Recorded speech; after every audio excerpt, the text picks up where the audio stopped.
ऐसे ऐसे उदाहरण मिलेंगे हमारे यहाँ इतिहास में। सदासुखदास जी कासलीवाल, क्या गजब के व्यक्तित्व भाई साहब। हमारे टोडरमल जी के मंदिर में प्रवचन करते थे वो। उस मंदिर में पिछले 300 सालों से दिगंबर जैन तेरापंथी बड़ा मंदिर, टोडरमल जी वाला मंदिर जो कहलाता है, 300 वर्षों में विद्वान बदलते रहे, श्रोता बदलते रहे, लेकिन प्रवचन की परंपरा आज तक कायम है। इतिहास में ऐसा मंदिर नहीं मिलेगा आपको। टोडरमल जी, जयचंद जी छावड़ा और ये सदासुखदास जी कासलीवाल, भागचंद जी, बुद्धचंद जी, ऐसे अनगिनती विद्वानों ने वहां जाकर के काम किया। उनकी कार्यस्थली रही वो। सदासुखदास जी कासलीवाल वहीं बैठ करके उन्होंने अपना काम किया। बाद में फिर अजमेर चले गए लास्ट में।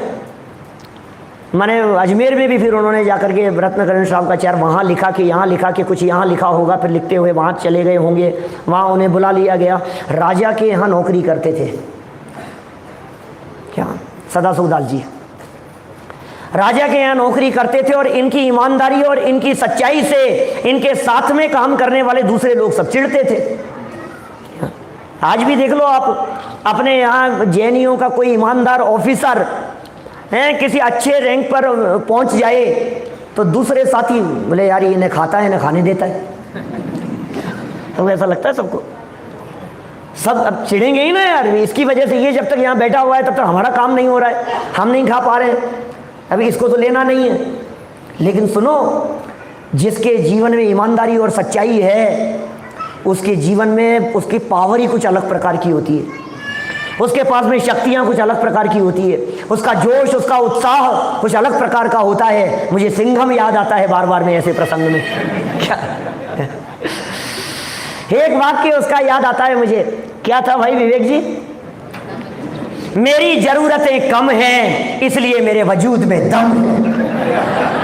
क्या क्या मेरी जरूरतें कम है, मुझे नहीं चाहिए, मुझे अपेक्षा नहीं है।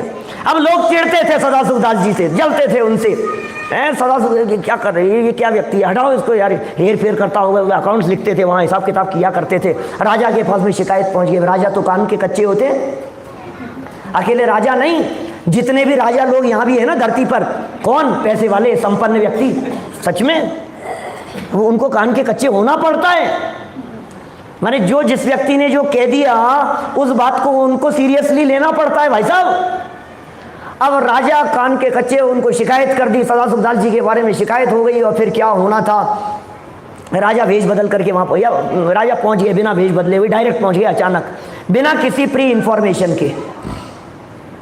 राजा वहाँ पहुँच गए, कोई सूचना नहीं, कुछ जानकारी नहीं, सीधे पहुँच गए। हिसाब तुरंत जा करके, जैसे CID वाले करते हैं ना, CBI वाले, एकदम पहुँच गए एकदम। हाँ खोलो भाई तुम्हारे क्या है, दिखाओ तुम्हारी तिजोरी, दिखाओ कैश बुक दिखाओ तुम्हारी। अब राजा वहाँ पहुँच गए, हिसाब किताब चेक किया, एक एक पाई पाई का हिसाब बराबर मिला उनको।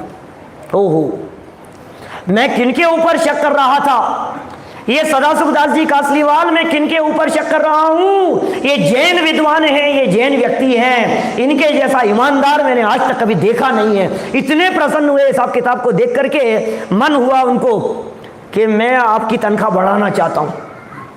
मना कर दिया भाई साहब। लो, मिले दुनिया में ऐसा कोई व्यक्ति, दुनिया में ऐसा कोई व्यक्ति मिलेगा जो व्यक्ति ये कहेगा सैलरी आपकी बढ़ाई जा रही है और वो मना कर देगा मुझे जरूरत नहीं है, कि नहीं नहीं हम बढ़ा रहे हैं, तुम्हें क्यों मना करना है, कि नहीं यदि आप सच में कुछ बढ़ाना ही चाहते हो तो एक काम करो, हमारे वर्किंग आवर्स कम कर दो, समय कम कर दो हमारे। क्यों? आराधना के लिए समय कम पड़ता है, स्वाध्याय के लिए समय कम पड़ता है, वचनिकाएं लिखने के लिए समय कम पड़ता है, स्वाध्याय तत्व चिंतन मनन करने के लिए समय कम पड़ता है। इतना सा आप कर दो तो मैं समझ लूंगा, तनख्वाह बढ़ गई, उतनी बातें। 8 घंटे के इतने पैसे देते हो, 6 घंटे के उतने दे देना, मेरा काम चलता है, पैसे का क्या करूंगा, मुझे तो समय चाहिए, पैसे का क्या हुआ। अब सोचो ऐसे व्यक्ति। फिर राजा ने क्या किया, राजा ने उनके समय भी घटाया और उनकी तनख्वाह भी बढ़ाई।